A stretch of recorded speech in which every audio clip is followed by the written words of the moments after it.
everyone, it's Sydney Sidwell. I'm the debate mom, and I am here to teach you some debate concepts. So this is episode 3, and in episode 3 we're going to talk about writing a case. So this would go for public forum and Lincoln Douglas debate, although I will have a whole nother video, probably from one of my great Lincoln Douglas debaters, on the value and value criterion in Lincoln Douglas debate.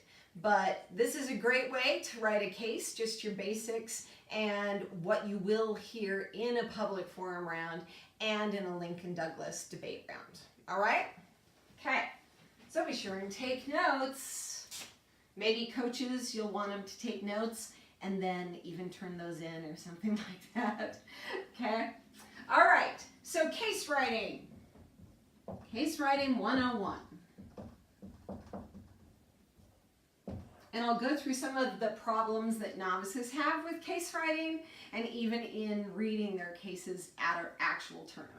All right, so let's say we are writing an affirmative case, AF. In public forum, they also call it pro. All right. The first thing that you have in your case is this, that you agree, or I agree, or I disagree. Move that out of the way. I agree, or disagree if you are on the con, that, and then you have the topic word for word.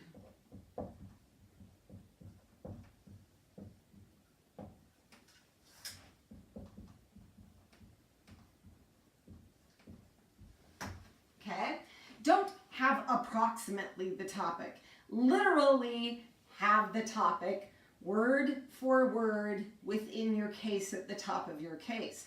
This is important for several reasons, not the least of which is for your judge. Okay?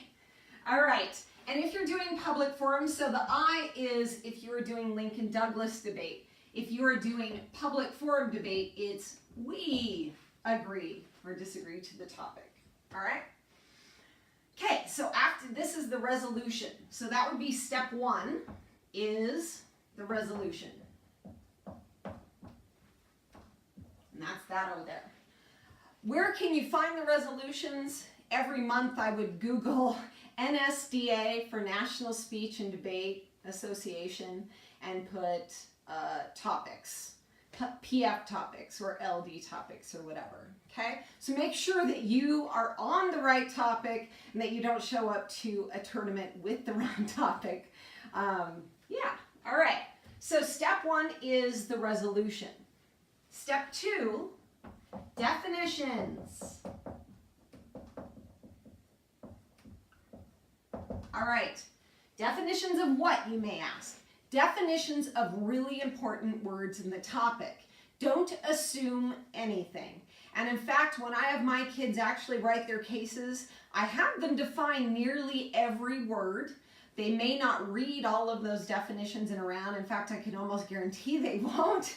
But I've actually seen debate rounds won or lost on the definition of one of the words. So it's best to have all the definitions that you may need within a resolution. So for instance, in Lincoln Douglas debate, we deal with a lot of values, value criterions, ethics, that sort of thing.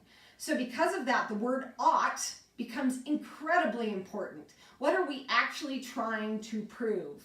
And whenever I go to get a new topic and have my kids go through that topic, the first thing I do is look up the definitions of everything that is happening within that topic. Okay? So again, you are define pretty almost, I'll say, define each word in the topic. And with that, make sure you have the source.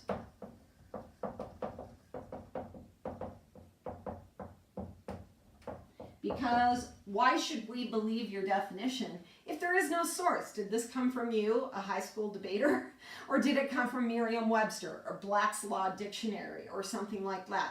And again, I have seen many debates come down to the definitions of words. So I cannot emphasize it enough that even if you do not read them immediately in a round, that you have them available no matter what. And let me just stop really quick on this one. I'll tell you how important that is. Just this last year, we had a topic in public forum on, it was on something, presidential power.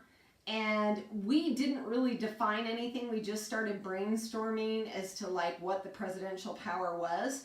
But in all reality, that little thing was actually a law of what the president could do. Very specific law. So we went off totally in the wrong direction for a while. That's like one of the first times I've done that as a coach. I think that I was on my way to vacation and we just went off in the wrong direction.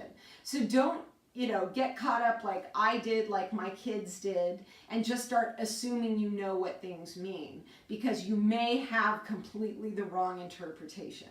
All right? So again, definitions, make sure you have a source and that it's good. The last thing I would say on definitions is don't get tricky.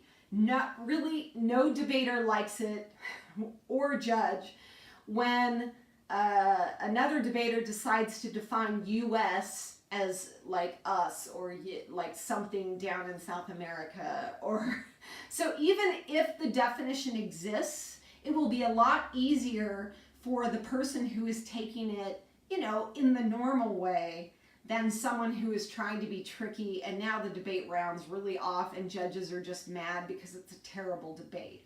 So like, don't get so tricky that a judge wouldn't buy it, right? Okay, that's my little thing on definitions. Define each word in the topic, make sure to have a source. Now, in LD debate or Lincoln-Douglas debate, LD debate only, they have something then called a value and a value criterion. All right? So with these, I'm going to have probably one of my debaters talk to you guys about what those actually mean and how they fit into a round. Right now, LD debaters, just write those down and we will kind of define those later. They are the basis of your case, okay? In public forum debate, or PF, instead, forum, I better stop, okay. Instead of value and value criterion, what public forum has is a resolutional analysis.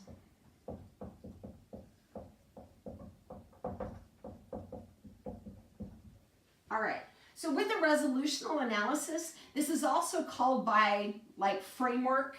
This can also be called framework, although I tell kids never to call it framework because most of your judges are moms and dads, and when you say framework, you turn them off. They have no idea what that means.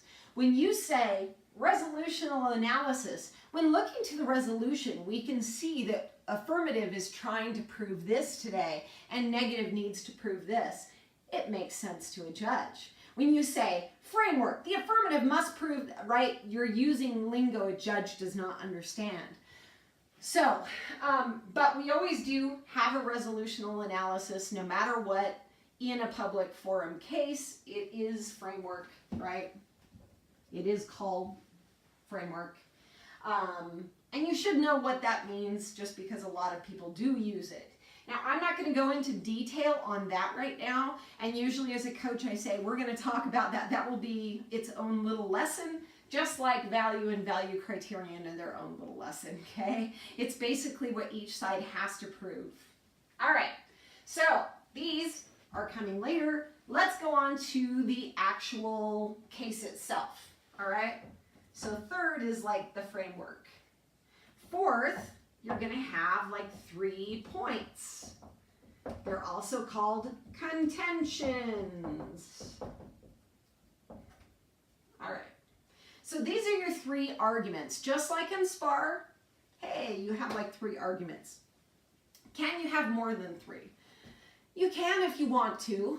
I would say like very rarely do it. The reason why, when you have too many contentions, like one time I had a kid who had 6 contentions in their public forum case, and they were losing a lot, mainly because when you have 6 contentions, you are thinning out your arguments. You're not really going into depth on any of them. You're just saying, look at all my arguments, right? I mean, but you're welcome to do it and see how it goes. Some judges, you know, the rare judge will say they had more arguments because of the 6 or whatever. But I say, you know, stick with 3. And then if you want, you can add sub-points underneath there just to increase the depth of each argument instead of having a whole bunch on the surface. Okay, so now you have your 3 points or contentions. So here we go to, I'm messing that up, aren't I? Okay, Contention 1. This is when we get into what I taught you like on the very, very first day, which is you're going to have your claim. When it was the marijuana thing, maybe this claim is it increases taxes, which will help education and stuff. Keep this short. Maybe even catchy. Why do you want to keep it short? Because if I'm taking notes as a judge and your claim goes on for a sentence, how am I supposed to flow it? Make it easy to flow for the judge. Make it easy to understand for the judge, all right? So if my claim for the marijuana was increases tax money, all right? I'm not gonna say legalizing marijuana increases tax money so that we can help schools and decrease taxes for everybody else. Because as a judge, I'm sitting there trying to write all this stuff. Yeah, you've just made it really hard for me, and I'm probably going to miss the rest of your case because I'm so busy writing stuff, okay? So keep it short. If you have a sentence, shorten it to like 3 words. That would be the best way to go, okay? The next thing is we're going to have our warrant or evidence. All right. When you write a case, you usually do it on a computer. And I'll probably screencast like putting all this together so that you could see how I do it. The nice thing is the reason why you do it on a computer and not like on a piece of paper is because you want to copy and paste the entire piece of evidence and then bold what you want to read, right? Bold or underline what you want to read. And that's really important because now you have the entire source, you have the date, you have the link, you have everything going on there, plus the entire piece of evidence, which a lot of your opponents will say, can I see that piece of evidence? I don't believe it, right? And you hand them the entire piece of evidence so that they can see what it says. Especially in something like public forum that has such short times, we don't read evidence very often. We usually summarize what it says, right? So if I copied and pasted a Harvard card, we also call it cards. Cards and evidence are the same thing. Sorry, I'm going to throw in some lingo at you now and again. When you hear the word card, that just means a piece of evidence. You know, so your opponent might say, can I see your card on that? Okay. Here's my warrant or evidence. I have the source. I have the date. I have the link. I have everything I could possibly have on there. And in fact, with the source, a lot of times I will put like background of the source right underneath. Like, why should we believe this person? I believe in the rules. You must have, at minimum, the source and the date. If you do not have those things, why should we believe you? Novices who are brand new debaters, you are novices. So novices usually in a round will forget to say the source and date. They'll say, according to a study, da da da da da, or did you know it increases 81%? But they won't say who it's from. They won't say why we should believe it. Novices all the time forget to say a source and a date. So I will look over my novices' cases. I'll see that they have 20 pieces of evidence. They go off to a tournament and judges are like, hey, you need to make sure and get some evidence. Why did the judge think that they had no evidence? Because they didn't say a source and a date. Stupid, I know, but it's true. So make sure that you do that, all right? And that's when I copy and paste all this over, and my kids usually have a long case, which has every piece of evidence, the entire card with everything in it, and then a short case, what they actually end up reading. All right, hopefully that helps you out. Okay, the last thing, what are we supposed to have in every contention? An impact. Okay? With the impact, we now go back to the topic, or we now go what that ends up being. If I'm saying in my claim, it increases taxes, it increases tax revenue, so that will end up helping education and stuff. The impact is this: our education system is struggling right now, and if we do this, we can then help our students get the best teachers, get the best resources that they need, and it decreases other people's taxes within that community. They have more money to spend, like within that community. They can now go to the store. Instead of paying $50 to the government, they're paying $50 to that store. That increases the economy all the way around, makes everybody happy. And now we go back to the topic, and that is why this proves the topic to be true.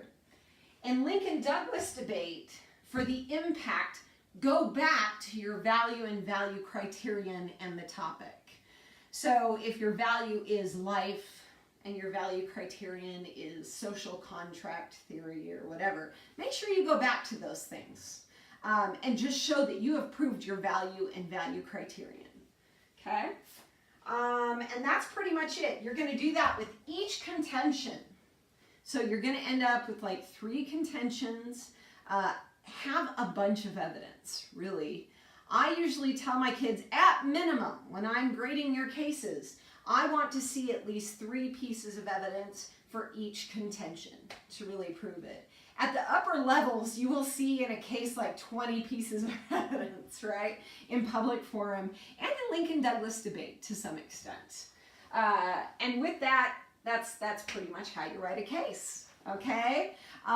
So the nice thing is, coaches, there are evidence packets that you can buy so that your kids are not starting from scratch.